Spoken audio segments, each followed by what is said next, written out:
Tonight on Newsbeat, the latest on Johnny Jones' future here at LSU. A Cajun delicacy gets a second chance at life.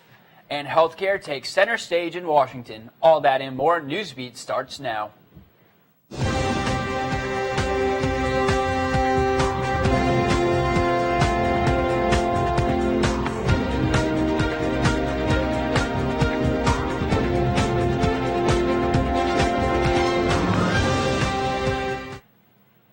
It is Thursday, March 9th. I'm Brett Hauser. And I'm Larissa Bonaquisti. Thanks for joining us. As of now, LSU men's basketball coach Johnny Jones is still employed by the university. Following the Tigers' SEC tournament loss to Mississippi State last night, rumors began to swirl as to when, not if, Jones would be let go. In what is expected to be their last game of the season, LSU basketball suffered a 27-point loss, their third to the Bulldogs this season alone. Jones has been head coach since 2012, compiling a record of 90 and 72. The Tigers finished 13th in the conference this year, thanks in part to a 15-game losing streak earlier this season. Following last night's loss, Jones acknowledged the disappointing season, saying, "I don't have any excuses about what happened this year. Shoot, I've got the keys driving the bus. It was a tough year for us." Well, many in Baton Rouge citizens know about our heavy traffic problem. Perhaps the solution isn't more streets, but a different type of transportation.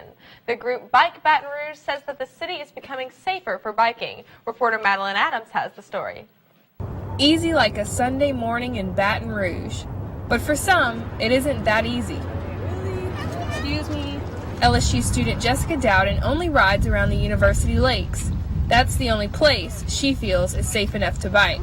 Because this is more of like a neighborhood feel instead of biking on the street where there's a lot of cars. Baton Rouge is known for its heavy traffic, making it more difficult for bikers to get around. However, according to a recent city stats survey, 39% of people in Baton Rouge would consider biking to work if the city had better biking trails.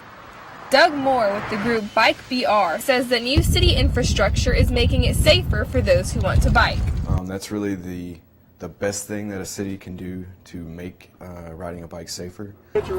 While there is no data confirming how many people bike in the city, Moore says that if more people bike, it will make bike safety a priority in Baton Rouge. The more people that ride, the safer it is. Safety in numbers. There are several bike paths around the city for people to enjoy, 13 to be exact. Lawrence Lambert plans the city's transportation systems with Vectura Consulting Services. Lambert is certain that bike safety in Baton Rouge will only improve. So there's definitely more plans to have exclusive bike lanes or protected bike lanes. And certainly we've seen more of those Sharo symbols, which is a communication to drivers say, share the road and expect bikes. A new program called Bike Share would allow subscribers to pick up and drop off bikes at stations around the city. That is set to start this year and will have a station at LSU. For Tiger TV, I'm Madeline Adams. For LSU students who would like to try biking, the UREC provides free bike rentals for 24 hours. She walks the path of faith and not by sight. A young immigrant working to prove immigrant stereotypes wrong. Nadine Ambusada has the story. Small business owner, a faithful Christian, and an immigrant trying to prove herself. So I came here when I was 8. My parents decided that we had a better future out here. We moved here with nothing but a luggage. Nimia Cabrera started off as an immigrant, but worked her way to being a college graduate and a small business owner. Definitely my family. I want to make my family proud, especially my dad. When Nimia graduated college, she decided to make the bold decision to open her own boutique because her father funded it. I feel like I'm too young or I don't know what I'm doing sometimes. And I took the jump because my dad offered to fund it. Nimia didn't just lean on one father. She also leaned on God, naming her boutique Elohim Nim. I always remember hearing Elohim, and so I Googled it, and it meant like father or provider. And I just wanted it to be something that is like a deal between me and God. Young Cabrera did have struggles, but she used her disadvantages as the root of her strength. Age and being an immigrant catches you as a disadvantage for some people, you know, when they look at you. But I think it's made a difference for me, you know. I know that I have that goal in mind, that I want to prove that that's not true. This goal drove Cabrera to change that immigrant stereotype. You know, want to kill the stereotype, you know, immigrants come here and steal our jobs. You know, I really do. I mean, I came here, I studied here, no help from government, nothing, you know, I just wanted to succeed. Nemia's friends and family watch in amazement as she works tirelessly to achieve her goals and grow in her faith. Like when she really, really needs it, and she prays for it, and she fasts for it. Something, it could be the most minute thing, but something happens, and it flips everything for her. A girl who follows her dream blind, but guided by God to prove herself. Prayer gets you through everything. Find God, or whatever you believe in, pray. Nemia continues to thank God for her success with her 1-year anniversary coming up. She says, quote, "I can't wait to see what crazy things God has in store for me this next year." It's time to turn those clocks ahead. Daylight savings will officially begin this Sunday at 2 a.m. Most phones and computers will automatically update the time, but be sure to change your watch and clocks on many household appliances. Springing forward on the time will run through November 4th. Still ahead with crawfish on the menu, see how one crustacean is being spared. And later, a group of men walking for warriors. Crawfish season is so much more than just peeling and boiling. It takes a full effort to get the mud bugs from the water to your plate. Tiger TV's Blaze LaCour has details. The arrival of spring means two things in Louisiana: crawfish season and Lent. So on Fridays, when those who are observing Lent can't eat meat, Dylan Roussel's family is boiling crawfish at Michael's Seafood Shop. You go from selling maybe 200-300 pounds of crawfish a day to 1,000 pounds. With some help, Roussel sets and empties traps, sorts the good crawfish from the bad, and cleans them all. But no matter how hard they work, the weather can affect their catch. Might catch 10 sacks one day, you might catch 3 sacks the next day. So, I mean, you got to prepare for every Friday. Once crawfish season is over and Easter signals the end of Lent, Roussel's job isn't over. His family shop is always busy in order to stay open year-round. I mean, we always doing something, whether it's planting rice in the ponds or stocking the ponds or just getting it ready for the season. Even though crawfish season's only 4 months long maybe, we always doing something. For Tiger TV, this is Blaze LaCour. Miko Seafood is located in Lutcher, Louisiana. Well, we've all heard of the president pardoning a turkey at Thanksgiving, but this year Louisiana is putting a southern twist on this historic tradition. Earlier this week, one lucky crawfish became the first of his kind to receive an official pardon. The crustacean, named Emil, is now spared from being cooked up and served any number of ways. Lieutenant Governor Billy Nungesser presided over the pardoning and looks forward to continuing this new tradition. We'll make this a tradition after Mardi Gras, the beginning of the crawfish season. We will pardon a crawfish every year. We all know that updates are constantly being made in technology and transportation, but what does the future look like for the shoes we wear every day? Tiger TV reporter Emily Dillon has the story. For all of those who love pizza and love shoes, there's a new invention for you. Pizza Hut just recently unveiled their newest pizza ordering technology, Pie Tops. The shoe connects the wearer to a Pizza Hut mobile app and allows them to order by simply pressing a button on the tongue of the shoe. According to the Huffington Post, the first time a wearer uses the app, they set their default payment and pizza information, and then from then on out, by a press of a button, pizza is delivered to their exact location. The promotion coincides with NCAA college basketball tournament. Former Duke basketball player Grant Hill can even be seen showing off the sneakers in an upcoming commercial. Though the shoes will not be available for public purchase, they do show off what the future of shoe technology may look like. For Tiger TV, I'm Emily Dillon. Pizza Hut will only make 64 pairs of these innovative shoes in representation of the 64 NCAA basketball teams that receive bids to the tournament. If pizza isn't your thing, you can go grab some meatballs tonight. Today marks National Meatball Day, and while there is not a clear explanation for the celebration, March 9th is designated as this Italian classic foods day. Meatballs are not the only thing being honored today. Crab meat is also enjoys this day as its holiday. For most college students For most college students across the country, spring break means beaches, booze, and bad decisions. But for one group of men, it meant making a difference. University's Alpha Tau Omega fraternity, also known as ATO, spent their spring break making a difference by raising money rather than spending it. And there's nothing wrong with having a fun spring break. And our guys will go and have the rest of their spring break after this. But just to be able to sacrifice your time and your body for this cause, I think it's kind of a common theme now of our generation to riot and protest. And if you don't like something, you complain about it. And we don't have an appreciation for our elders. Walk Hard 2017 kicked off the fraternity's annual philanthropy that supports wounded warriors through a Northwest Florida charity. This year, the Brothers of ATO fraternity set out to raise the bar and walked nearly 130 miles from Troy, Alabama to Panama City Beach to raise $40,000. Has been incredible. I mean, I know that's kind of a cliche thing to say, but we set out with an incredibly lofty goal. And we met it. This year, the ATO brothers set their goal high and were able to present a check of $43,000 to Jeep Sullivan's Wounded Warrior Outdoor Adventures. As a warrior looks at this, as a soldier looks at this, the veteran that watches what's going on through Troy University and ATO fraternity, it's almost like it gives them a hope of America's young people again. These college young men right here didn't have to do this for their spring break.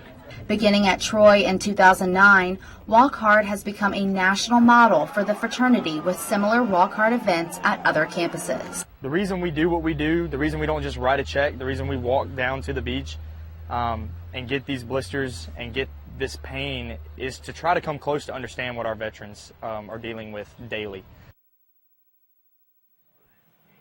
Jeep Sullivan's Wounded Warrior Outside Adventures is the nonprofit organization catering to wounded veterans and their families. We're back with your political news right after this. You're watching Newsbeat. This week in politics, healthcare has made its way to the forefront of discussion. House Republicans introduced the American Health Care Act. This marks the first real attempt at legislation based on the right's promise to repeal and replace Obamacare. However, congressional Democrats have obviously criticized the GOP healthcare plan. Democratic lawmakers note several issues they have with the legislation, such as alleged massive tax breaks it will provide to the wealthy and cuts to Medicaid. House Minority Leader Nancy Pelosi said that many Americans could lose their current coverage and said that many of those people could be Trump supporters. I don't know if ironically is even the word. Sadly, the people who will lose care because of if the Republican plan were to prevail, which I doubt it will, are people who voted for Donald Trump. Some Republicans have also expressed concerns. Congressman Mark Walker of North Carolina is just one Republican who says he can't get behind the current plan, calling it a new health care entitlement with the Republican stamp. Speaker Paul Ryan, on the other hand, says that the free market-based GOP plan will give Americans the choice to pick the health care coverage that works best for them. And here's the key. You buy what you want to buy. If you don't want to use your tax credit to go buy health insurance, you don't have to. If you don't want to buy this plan, you want to buy that plan, go for it. It's your choice. It's freedom. It's called free market health care. The House Ways and Means Committee became the first panel to approve the bill today after 18 hours of debate. There is no end in sight as it makes its way through other congressional committees. Regardless of the opposition, President Trump remains optimistic about the conservative health care plan. He tweeted, quote, "Despite what you hear in the press, healthcare is coming along great. We are talking to many groups and it will end in a beautiful picture." That's all the time we have for politics today. Back to Larissa at the desk. LSU students living off campus have recently seen an increase in crime occurring at their homes. Trey Cuvion explains what student government is doing to try and alleviate this problem. It's a problem. I was like, is this real? Like, I didn't know it was real or not. That cannot be ignored. It was definitely just like, wow, this is really happening right now. Just off the footsteps of the university's campus, thousands of LSU students call these off-campus housing complexes home. But some students say it's what's taking place at their apartments that's making them feel not so at home. And it was like, oh, that's a gun. And LSU junior Brad Frazier was robbed at gunpoint last summer right near the front door of his apartment on Brightside Drive. The incident, he says, really threw him off guard. Like, he grabbed me by the shoulder and was like, hey, give me the phone. And like, when when I turned around, there was a gun in my face, so I just took the phone and threw it off the balcony. According to data provided by Baton Rouge Police and analyzed by Student Government's Director of Transportation, Chuck Mock, 1,411 crimes were reported to BRPD from January 2015 to June 2016, all of those taking place at popular off-campus apartments. And Zach and I sat down last semester and said there's got to be something here that we can do. But attempting to curb the crime at these complexes, LSU's student government has launched an initiative dubbed the Gold Standard Student Housing Program. The initiative, SG President Zach Fairclough says, involves multiple private and public agencies to help identify complexes committed to keeping students safe. The property owners, the students, the DA's office, LSUPD and BRPD are all a part of this, and there's no other program in the nation that's running that way. And while the program hopes to announce its first gold standard complexes by this January, junior Ellen Farmer, whose apartment was burglarized this summer, says it's always important for students to be constantly aware of their surroundings and situations. Just like looking around when I'm coming home, like just kind of seeing who's coming in and out of the complex, making sure to lock the doors, and just noticing, not necessarily always being on my phone when I walk in, things like that. Reporting for Tiger TV News, I'm Trey Cuvion. The Gold Standard Student Housing Program is working with the East Baton Rouge Parish District Attorney's Office as well as the LSUPD. We come back, a ferocious fan cheers on the LSU gymnastics team, and you'll hear from Kramer Robertson following LSU baseball's loss to McNeese last night. Welcome back to the show. I'm Sports Director Max Hawkins. 12,609 fans gathered in the PMAC Sunday afternoon to watch the LSU gymnastics team meet with the Florida Gators.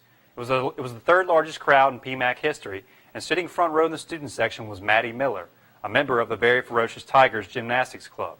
She lived up to her billing, cheering ferociously for the Tigers the entire time.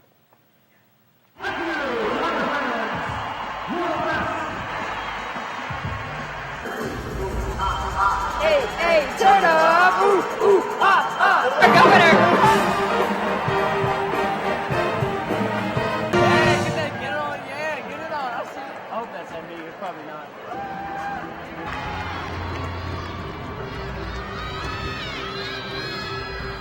Come on. Woo! All right. Come on. No. Woo, roll hop.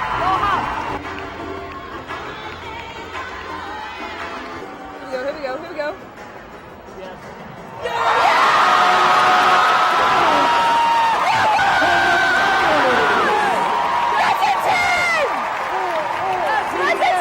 Yeah, just wait till Finnegan gets up there. It's mind blowing. Oh, every time.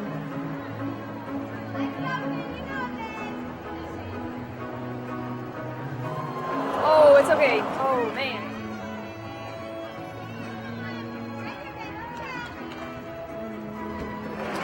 All right.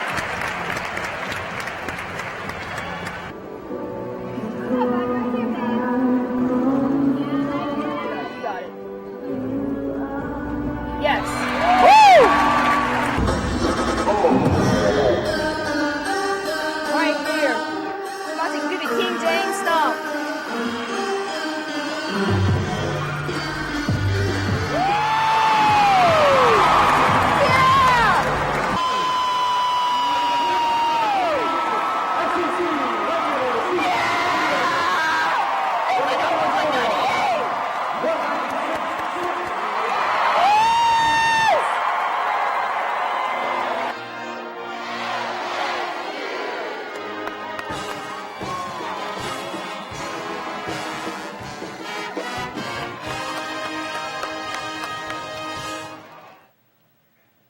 LSU Gymnastics returns to the PMAC Friday night at 7:30 for a meet with New Hampshire. They'll honor seniors Ashley Natt, Sydney Ewing, and Shay Zamardi in their final regular season meet of the season. The LSU baseball team lost to McNeese 4-5 last night. Tigers are in a little bit of a slump right now. They've lost 3 of their last 4 games. They're 9-4 overall, but shortstop Kramer Robertson said it's not time to panic just yet. We got over 40 games left. It's a long season. Every year since I've been here, there's been a point in the year where it seems like all the outside world panics and like, oh no, what's going on? But same old for us. Come out. As of right now, we don't have anything else to report on the Johnny Jones situation. But if any news breaks regarding Jones's job status, we'll be here and we will update you as soon as it happens. It's not quite the weekend yet. No, it's not quite the weekend yet. We'll wrap this week up right after this. Well, that's going to do it for us tonight. Be sure to check us out on social media and online at lsunow.com. I'm Laura Sabanaquisti. And I'm Brett Hauser. Thanks for watching, and we'll see you next week.